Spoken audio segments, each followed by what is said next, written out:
A study published last week in the Journal of Infection is highlighting a startling scenario that could be contributing to the rampant increase in SARS-CoV-2 infections during our current vaccine campaign. The study, titled Infection Enhancing Anti-SARS-CoV-2 Antibodies, recognized both the original Wuhan strain and Delta variants, a potential risk for mass vaccination. And the study addresses concerns of something called antibody-dependent enhancement, or ADE, that has been a potential concern for scientists since the very beginning of this vaccine campaign. And in simple terms, there are antibodies that can neutralize viruses, and there are also antibodies that can facilitate viruses and actually help them to be more infectious. So this is very important to understand. There are antibodies that can neutralize viruses, and there are also antibodies that can facilitate and help viruses to be more infectious. This is an important tenet for you to know as we go along.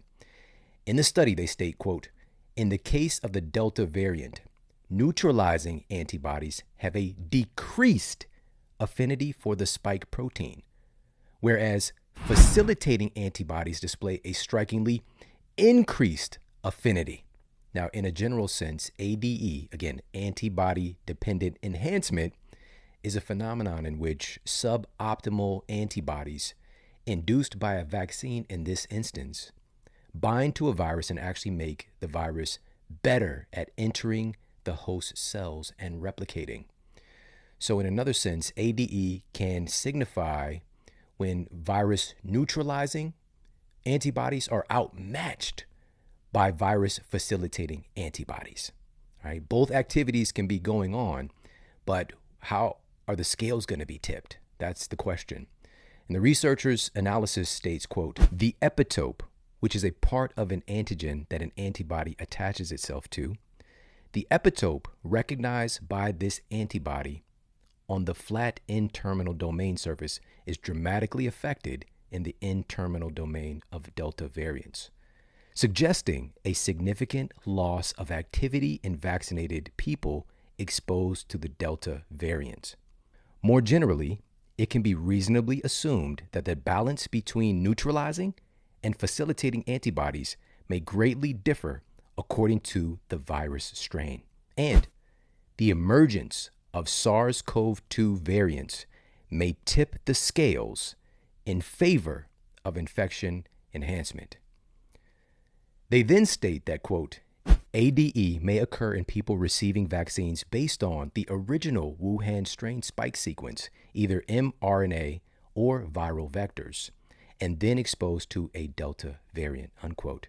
They note that this was anticipated but not formally demonstrated, though the ADE of Delta variants has not been specifically assessed until now. And they go on to say, quote, since our data indicate that Delta variants are especially well recognized by infection-enhancing antibodies targeting the NTD, the possibility of ADE, antibody-dependent enhancement, should be further investigated as it may represent a potential risk for mass vaccination during the current Delta variant pandemic, unquote. So to recap this analysis, the neutralizing antibodies in vaccinated individuals perform well against the original Wuhan strain of SARS-CoV-2. But, and this is very concerning, in the case of the Delta variant, the neutralizing antibodies in vaccinated persons have diminished neutralizing potential and strikingly increase. They didn't just say increase, they said strikingly. That's a strong word for a peer-reviewed journal. Strikingly increased affinity to facilitating antibodies that help the virus infect cells and replicate. Now, the potential of ADE has been repeatedly dismissed by some guilds of scientists, while others have warned of its potential from the start, from the commencement of this entire campaign. And a primary reason that an opponent, because I like to always look at both sides and look from multiple perspectives, and a primary reason that an opponent of ADE would dismiss this is based on a kind of short-sighted belief that ADE would easily be spotted in clinical trials and in vaccine campaigns because it would make the person sicker. And what they fail to realize is that just because a person doesn't get sicker, it does not mean that they can't get infected easier. And that's precisely what's likely being seen right now with this Delta variant. It's less virulent and deadly, but it's more infectious and transmissible. So this could be a possible explanation as to why this is going on. Now, the situation that we're in doesn't happen out of nowhere. Many scientists warned of the potential of launching a massive vaccine campaign in the midst of already documented several different variants of a particular virus being in circulation, in mass circulation. And Delta is just one of them, by the way. We've got Iota on the move being tracked. We've got Kappa and several other. There are over 13 that are being tracked right now. And even when this vaccine campaign kicked off, there was already confirmed several variants. And what that can potentially do is when an individual gets inoculated against that original Wuhan strain, and then that individual gets exposed to one of these variants, it can potentially make that variant even more crafty because it's facing up against really suboptimal antibodies and make it even more crafty and intelligent in a sense at infecting other people. So it's basically giving it a little bit of training, all right, a little bit of ninja warrior training to make it more infectious and skillful at surviving and moving on and carrying, jumping around to the next person.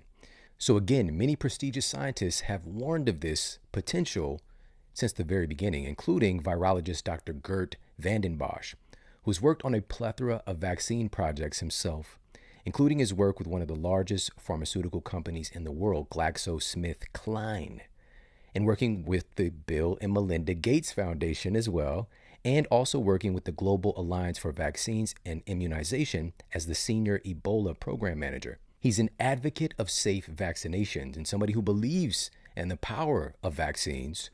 And here was his expert assessment when COVID-19 vaccines were being rushed through the clinical trials. He stated, quote, "Mass vaccination in the middle of a pandemic is prone to promoting selection and adaptation of immune escape variants that are featured by increasing infectiousness and resistance to spike protein-directed antibodies, thereby diminishing protection in vaccines and threatening the unvaccinated," unquote. Now, again, he's far from an anti-vaccine advocate, but when he shared his perspective from his long and diverse history in vaccine safety, the fact checkers went nuts just to look it up because, of course, spending a great deal of time in research. And this is something that I had a theory about very early on as well, but I'm looking forward and connecting with, and I have the great opportunity. My friends and colleagues are involved in so many different domains of medicine and healthcare. So I get access to these folks and we can discuss these topics. But oftentimes when you go to a Google search, what you're going to find is these fact checkers controlling the narrative. And they were just dragging him through the mud, like attacking his credibility, attacking his character, labeled him as anti-vaccine, and most importantly, ignored his voice of caution. That's the thing that they're doing, which is so crazy. This is not science. Science isn't one vanilla, one-size-fits-all modality. Science is open. Science is constantly evolving. And so to mute certain voices, especially when they have credibility and intelligence in this domain, is just incredibly dangerous. And for them to suddenly label him as anti-vaccine is dismissive. The very term itself as an anti-vaxxer is dismissive. It just puts them in this tinfoil hat, crazy person category, and it completely makes their argument or their concern or their science irrelevant. It doesn't matter because they're in that category. Instead, again, of having open dialogue and an inquiry and understanding what is that person's perspective? What evidence do they have as to why they're concerned about fill in the blank, or as to the effectiveness of fill in the blank? Because the truth is, when you dig deep enough, oftentimes you're going to find peer-reviewed evidence, hardcore real science to affirm a lot of folks' experience and beliefs. But most importantly, we have to honor people's experiences.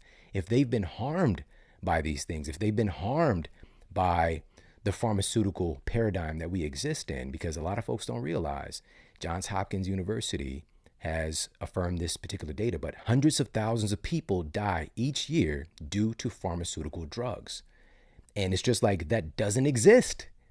But it's real. It's true. And not to say that pharmaceutical medicines can't be helpful and also life-saving in some instances. And the paradigm that we exist in right now, we've got to understand that there are a lot of casualties of it. And their stories get silenced. And the people's families, if they're speaking out, they're getting silenced. And that's not okay. That's not science. That's not compassion. That's not understanding. And it's making us even more divisive.